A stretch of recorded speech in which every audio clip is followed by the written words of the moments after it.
And members of the Executive Committee, please respond present when you hear your name. Chairperson William C. Thompson, Jr.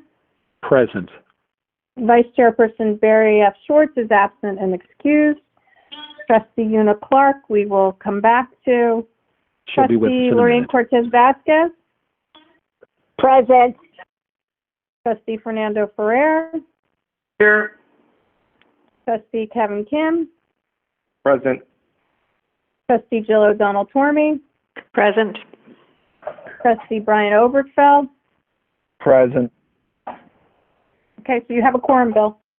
Okay. This public special executive committee meeting of the City University of New York Board of Trustees is now called to order. On March 7, 2020, Governor Cuomo issued Executive Order 202, declaring a state of emergency in response to the COVID-19 outbreak. On March 13, 2020, Governor Cuomo issued Executive Order 202.1, which included a suspension of law, allowing the attendance of meetings telephonically or other similar service.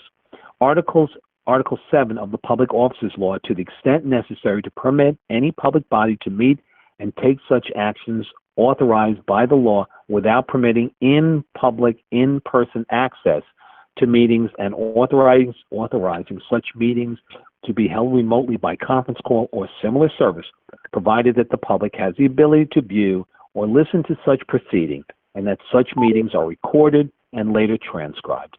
In accordance with the executive order, this board meeting is being held via teleconference with a live stream found at the Cuny Board of Trustees website, as well as Cuny TV, Channel 75. A copy of the calendar is also available online at the Cuny Board of Trustees website. Additional items may be added during the meeting. As a reminder, please mute your phones so we can ensure that everyone can hear. I'd like to ask the Secretary to take a roll call attendance for members of the Chancellery. Thanks. Somebody just joined before I take that. Trustee Clark, did you join?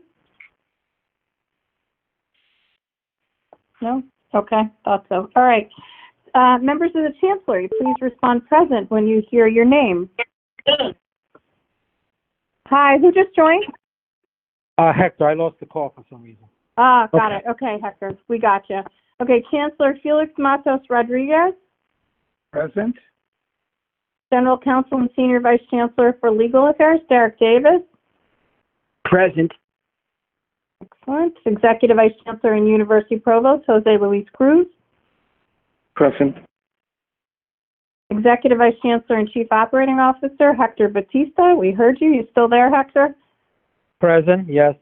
Excellent. Senior Vice Chancellor for Institutional Affairs, Strategic Advancement, and Special Counsel, Glenda Grace. Present. Vice Chancellor Brian Cohen. Present. Interim Vice Chancellor Andrea Shapiro Davis. Present. And Senior Counsel Catherine Raymond.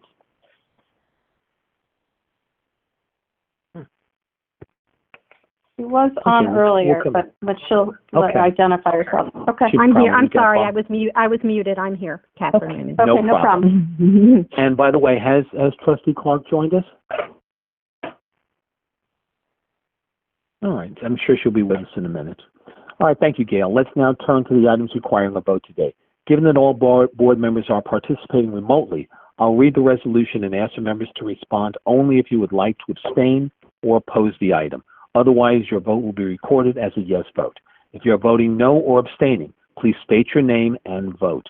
Additionally, if you wish to second an item or have any questions, please state your name first for the record, and let's try to avoid speaking over one another.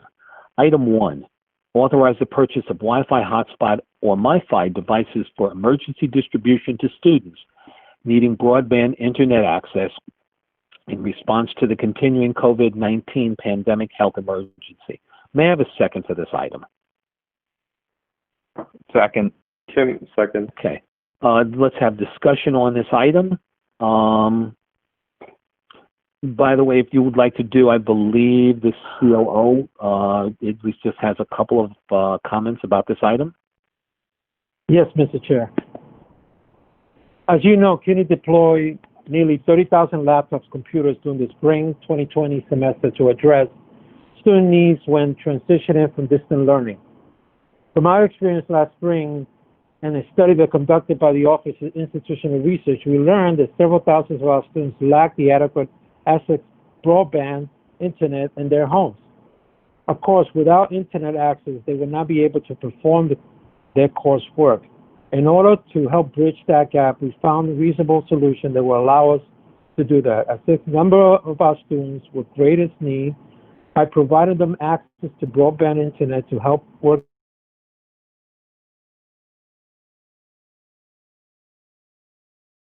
4,000 Wi-Fi devices that students can use for the CUNY to provide both internet access, online systems that will help them be able to do the distance learning classes that are being offered.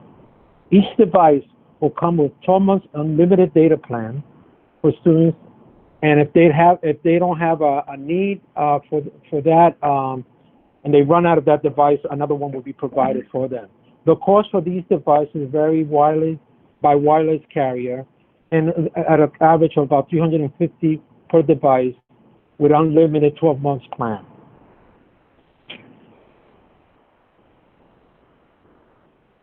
One question: what's the cumulative price on this? Approximately. About $1.2 million. Okay. Mm-hmm. Okay. Questions on this topic?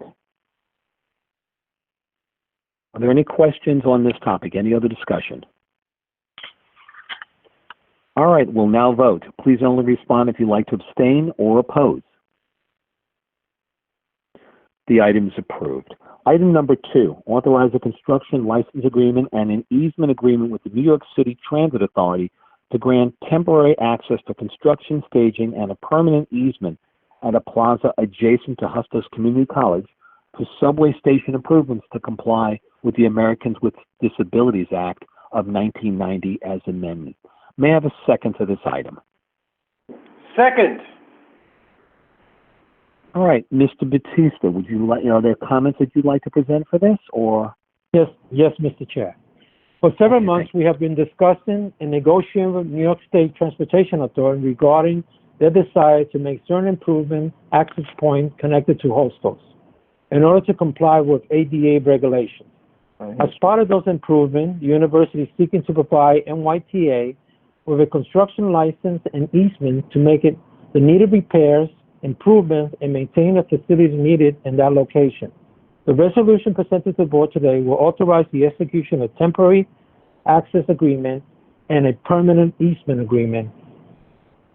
Thank you, Mr. Chair. Are there any questions on this item? Questions or discussion? All right, we'll now vote. Please only respond if you'd like to abstain or oppose. That item is approved. Item number 3, approve the acceptance of the Andrew W. Mellon Foundation's $2.5 million donation to the Cuny Chancellor's Emergency Relief Fund. May I have a second for this item? Oberfeld seconds. Okay. Any discussion on this item? I think it's pretty apparent what this is, and I think we're all really pleased and thrilled and would like to thank the Mellon Foundation for their donation to the relief fund. Comments on this? Any other discussion on this item? All right. We'll now vote. Please only respond if you'd like to abstain or oppose. That item is approved. Item number 4, authorize amendment of the City University of New York policy on sexual misconduct, policy 7.142, to incorporate required changes resulting from the United States Department of Education adoption of new regulations under Title IX of the Education Amendments of 1972, 20 USC Chapter 38. May I have a second for this item? Second. Tim, second. Discussion on this, Derek? Thank you, Chair. As you know, several months ago, we came to you after we were notified in late April by the U.S. Department of Education that they were changing their regulations for Title IX. The initial regulation proposal was over 2,000 pages long, and we had very little time to try to respond and amend and revise our existing policy, but we took that task on while simultaneously working with the Attorney General's office for the state of New York to seek to enjoin the implementation of the new regulations, which must be implemented on or before August 14th. Unfortunately, that case and similar cases around the country have not been successful. So we are bound to move forward with the revisions that we've been working on these past several months. I'd like to thank the Office of Risk, Audit, and Compliance and my colleagues in the Office of General Counsel who have been working feverishly with the various stakeholders around our university, namely the presidents, deans, provosts, faculty, staff, and students who we've consulted in addition to this Board of Trustees for comments and input on the revisions. Obviously, the regulation was quite long, and the revisions proposed or suggested are largely in two areas, in the investigatory area and the adjudicatory area, particularly as they bear upon Title IX sexual harassment matters and non-Title IX sexual harassment conduct.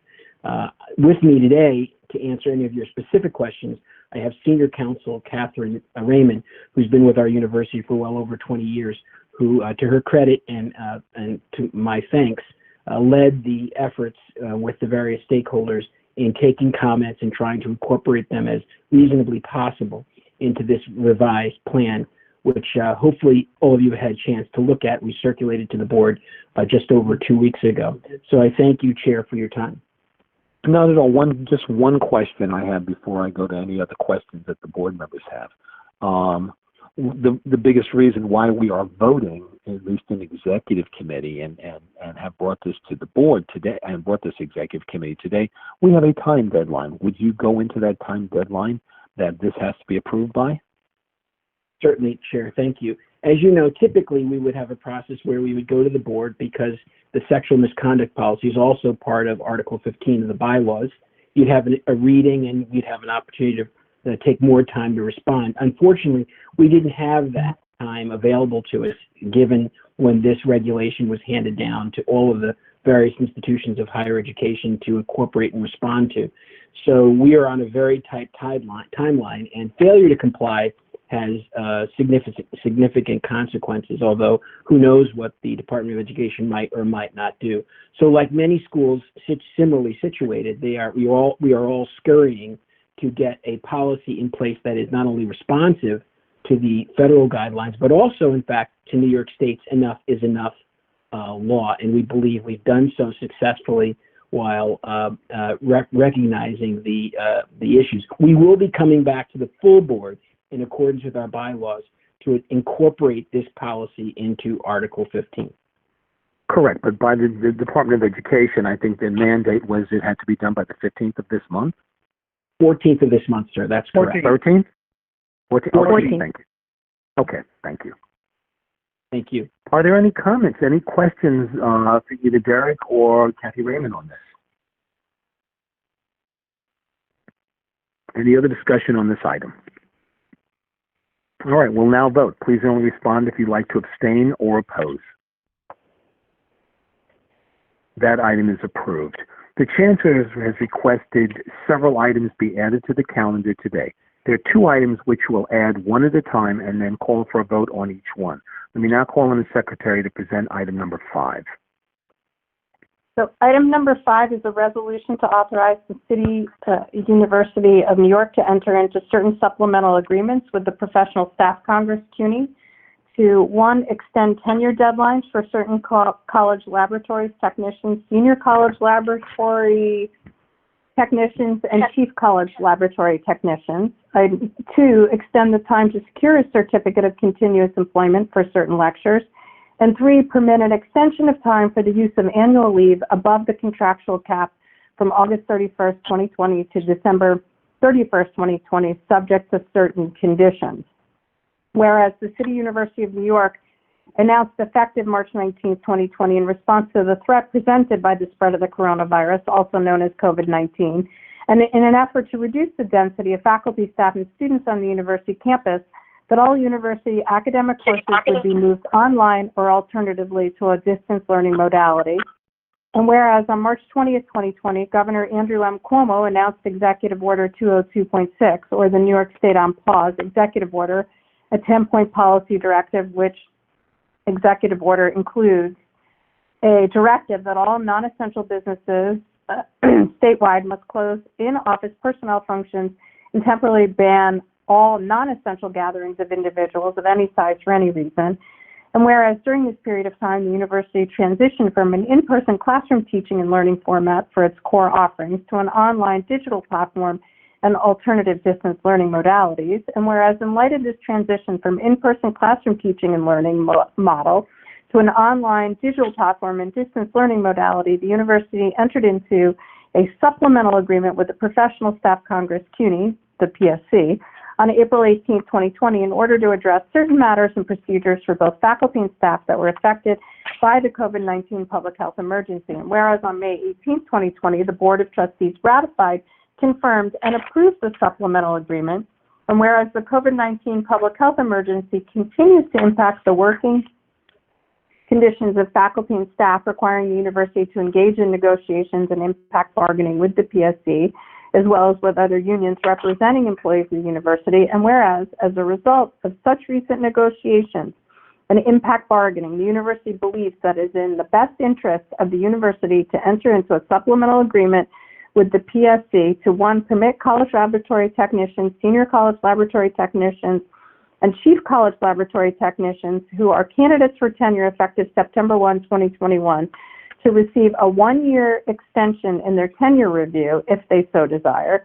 Two, to permit lecturers who are candidates for a Certificate of Continuous Employment, CCE, effective upon their reappointment for the 2021-2022 academic year, may receive a one-year extension in their CCE review if they so desire. And three, to permit an extension of time for the use of annual leave above the contractual cap from August 31, 2020 to December 31st, 2020, provided that upon separation from university employment, the employee shall not be paid for an amount greater than the maximum contractual amount.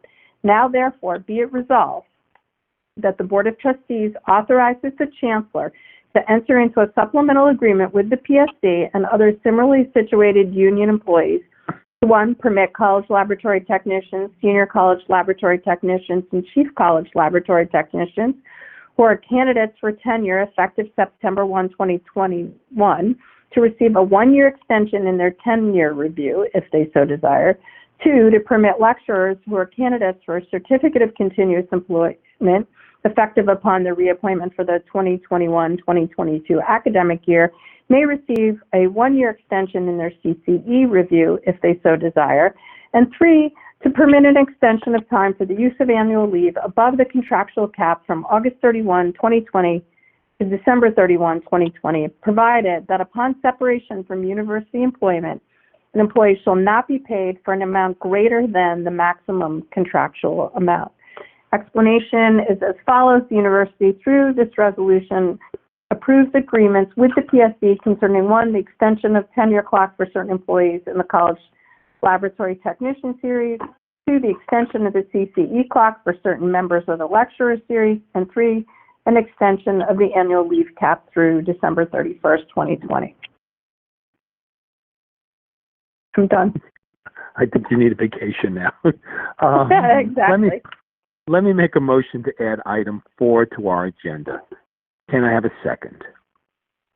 It's item 5, just for the record. I'm sorry, item 5. I said for item 5 to our agenda. Can I have a second? Second, O'Donnell Tormey. Okay. That item is added. Let me now present item number 5. Can I have a second for that? Second, O'Donnell Tormey. Okay. Discussion on this item. Are there any questions? Any questions or discussion? All right, we'll now vote. Please only respond if you'd like to abstain or oppose. That item is approved. Gail, could you please present the next item? Yes. Item 6 is a resolution authorizing the Chancellor to engage, negotiate, and enter into certain supplemental agreements and arrangements with the university's classified and professional staff during the period of the COVID-19 public health emergency. Whereas the City University of New York announced effective March 19, 2020, in response to the threat presented by the spread of the coronavirus, also known as COVID-19, and in an effort to reduce the density of faculty, staff, and students on the university campuses, that all university academic courses would be moved online or alternatively to a distance learning modality. And whereas on March 20th, 2020, Governor Cuomo announced Executive Order 202.6, or the New York State on Pause Executive Order, a 10-point policy directive, which executive order included a directive that all non-essential business statewide must close in-office personnel functions and temporarily ban all non-essential gatherings of individuals of any size for any reason. And whereas during the period of time, the university transitioned from an in-person classroom teaching and learning format for its course offerings to an online digital platform and alternative distance learning modalities for the balance of the spring 2020 and summer 2020 academic periods.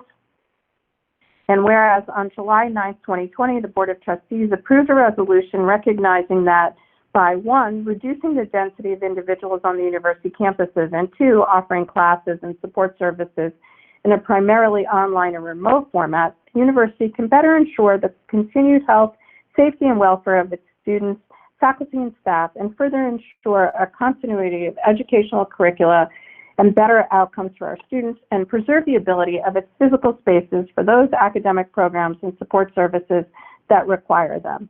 And whereas based on July 9, 2020 Board of Trustees resolution, the Chancellor announced that the university would prepare to offer a range of virtual, hybrid, and in-person academic modalities for the fall 2020 academic term, with the vast majority of academic courses being offered online.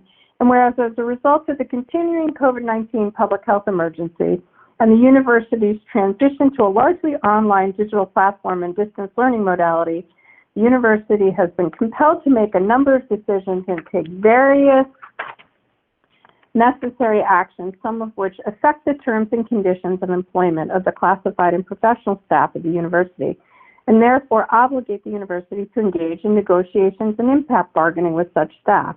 And whereas the negotiations and impact bargaining with the classified and professional staff of the university during this period of COVID-19 public health emergency often requires the university's immediate implementation of certain agreements with said staff, and whereas the Board of Trustees must convene either an executive committee meeting or a special meeting of the board to accommodate and respond to the frequency of such labor matters and activities, and whereas the Board of Trustees deems that during the COVID-19 public health emergency period, it would be in the best interest of the university to charge the university chancellor with the authority to act on certain extensions, waivers, and supplemental agreements and arrangements resulting from negotiations with the classified and professional staff unions, provided that overall economic impact of such actions does not exceed $1 million during the 2020-2021 academic year, and whereas the university chancellor shall report to the Board of Trustees such actions during negotiations and impact bargaining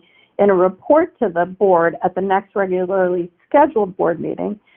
Now, therefore, be it resolved that during this COVID-19 public health emergency period, the Chancellor shall have the authority to engage, negotiate, and enter into, in the name of and on behalf of the university, such supplemental agreements or arrangements, waivers, and or extensions of existing terms and conditions under existing agreements with classified and professional staff that the Chancellor deems necessary and appropriate. And be it further resolved that during this COVID-19 public health emergency period, the Chancellor shall have the authority to engage, negotiate, and enter any such supplemental agreements or arrangements that subject matter of which shall be limited to impact bargaining and which matters would not have otherwise been contemplated by or included in any existing agreement with a classified or professional staff, subject to the condition that any such supplemental agreement or arrangement shall not result in the university incurring a financial obligation or commitment in an amount in excess of $1 million during the fiscal 2020-2021 academic period. And be it further resolved that the Chancellor shall report on and inform the Board of Trustees in accordance with the regular practice of the Chancellor's deliverance of the Chancellor's report to the Board of Trustees at any regular meeting of the Board of Trustees or special meeting in lieu thereof or any executive meeting, the details of any and all supplemental labor agreements and/or arrangements entered during such periods between such meetings of the Board of Trustees and in accordance with the foregoing resolutions.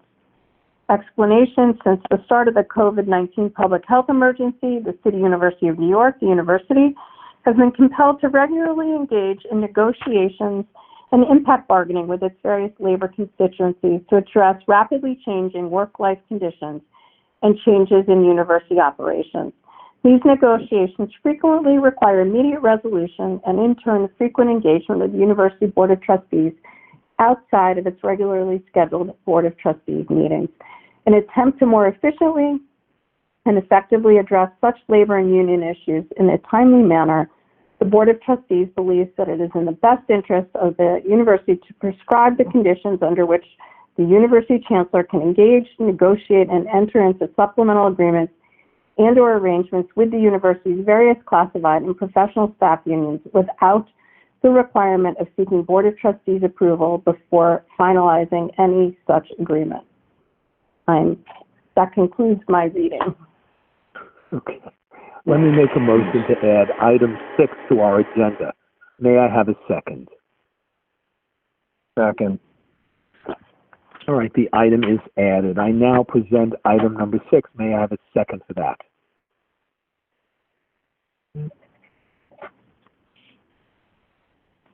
Need a second. Second. Second, O'Donnell Tormey. Second. Thank you. Discussion on this item. Any questions? Any discussion on this item? All right. We'll now vote. Please only respond if you like to abstain or oppose. That item is approved. There being no further business, I ask for a motion to adjourn this meeting. So moved. Do I have a second? Second. All right. We are adjourned. Thank you all so much. Thank you. Thank you. Thank you. Bye. Take care. Bye-bye.